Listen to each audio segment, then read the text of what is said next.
je fais des sculptures dans la technique de la mosaïque. Et en fait, je récupère tout ce qui est céramique cassé, des choses que les gens ne veulent plus. Ils sont très importants pour moi parce que ce sont des objets qui, normalement, ont été oubliés. Donc, ce sont des objets qui ont perdu leurs histoires. Et c'est là que je m'intéresse, c'est-à-dire de prendre tous ces objets-là qui ont perdu leurs histoires, je donne à eux une autre histoire, une autre fonction. Ça a commencé déjà dans mon enfance. J'ai toujours cette intuition ou intérêt vis-à-vis de la peinture, vis-à-vis du dessin. Créer, ça m'intéressait déjà. Et puis j'ai découvert Bruxelles, de suivre une académie de peinture et tout ça. C'était le pays de Rubens, de Magritte.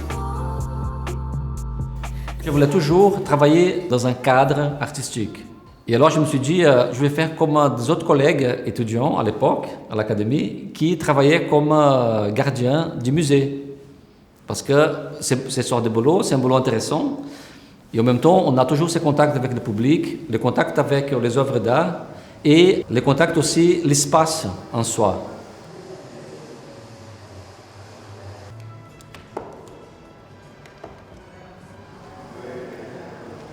Je me rappelle qu'un jour, il y a eu des travaux publics devant la galerie. Et j'ai vu qu'il y avait une personne qui se promenait tout doucement, elle regardait les choses et tout, etc.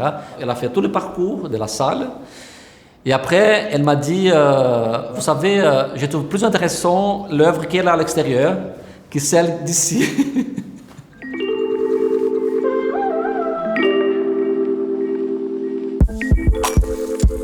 Je m'appelle Afranio Fonseca, je travaille ici à la Centrale. La Centrale, c'est un centre d'art contemporain, mais mon vrai métier, c'est l'artiste.